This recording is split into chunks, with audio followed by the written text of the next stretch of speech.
राजनीति किन मुद्दों पर होनी चाहिए और किन मुद्दों पर नहीं होनी चाहिए। सबूत मांगने पर होनी चाहिए। नहीं, पहले आप बीच में बोलेंगे तो बात पूरी नहीं होगी। हमने तो अभी शुरू भी नहीं किया।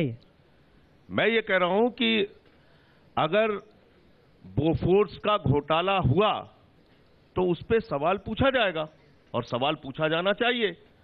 अगर 12 दिन पहले बनी, कागजों में बनी कंपनी को हजारों करोड़ का ठेका दिया गया राफेल के मामले में, तो सवाल पूछा जाना चाहिए।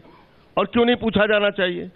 अगर 526 करोड़ का जहाज 1670 करोड़ में खरीदा जा रहा है तो उस पर सवाल पूछना हर हिंदुस्तानी का राष्ट्र धर्म भी है और रक्षा धर्म भी है। तो इसलिए रक्षा के उन मुद्दों पर सवाल नहीं पूछा जाना चाहिए जहां पर हमारी सेना की कार्रवाई का कोई मामला हो। अभी जैसे आप पुलवामा की घटना को ले लीजिए। पुलवामा की घटना का दो पक्ष है। एक पक्ष यह है कि पुलवामा की घटना को लेकर हमारे पास खुफिया जांच एजेंसी की रिपोर्ट थी कि कॉन्वॉय पर आतंकवादी हमला हो सकता है। इसको इग्नोर क्यों किया गया, यह जरूर पूछा जाना चाहिए।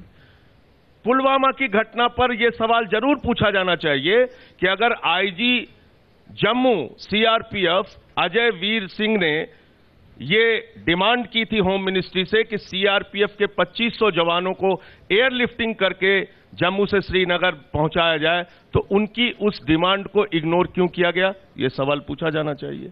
लेकिन बालाकोट की घटना पर जो हमारी सेना की कार्रवाई हुई उसकी सिर्फ और सिर्फ सराहना करनी चाहिए, सर झुकाकर उसको प्रणाम करना चाहिए। उस पे किसी भी प्रकार का सवाल पूछना वो देश की रक्षा नीति के खिलाफ। वो राजनीतिक दल या चीजों को स्पष्टता से रखना, लेकिन वो राजनीतिक दल या वो नेता जो सवाल बालाकोट की सेना के एक्शन पर भी करते हैं, उनके लिए क्या नसीहत?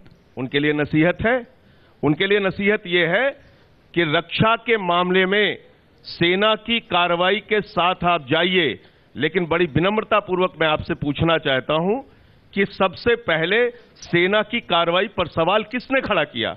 हमारे एयरफोर्स के सेना के अधिकारियों का बयान आया, जो टारगेट हमको दिया गया था हमने वो टारगेट हिट किया। सबने उनको प्रणाम किया, सलाम किया। जब योगी जी का बयान आता है वो कहते हैं 400 आतंकवादी मारे गए, अमित शाह जी कहते हैं 250 आतंकवादी मारे गए, सरकार के मंत्री कहते हैं 300 आतंकवादी मारे गए, हमारे कैबिनेट मंत्री अहलुवालिया साहब कहते हैं एक भी आतंकवादी नहीं मारे गए। तो आप सेना के बयान को कॉन्ट्रडिक्ट क्यों कर रहे हैं? महेश गिरी साहब, सवाल यहाँ पर खड़ा होता है, सेना के बयान को कॉन्ट्रडिक्ट क्यों कर रहे हैं? दुनिया का जी कहिए। सेना के बयान को आप कॉन्ट्रडिक्ट क्यों कर रहे हैं? सेना ने जो कहा, टारगेट जो दिया गया हमने उसको हिट किया। सभी पार्टियों को कहना चाहिए जो सेना को टारगेट दिया उसको हिट किया सेना ने, हम उनको सलाम करते हैं।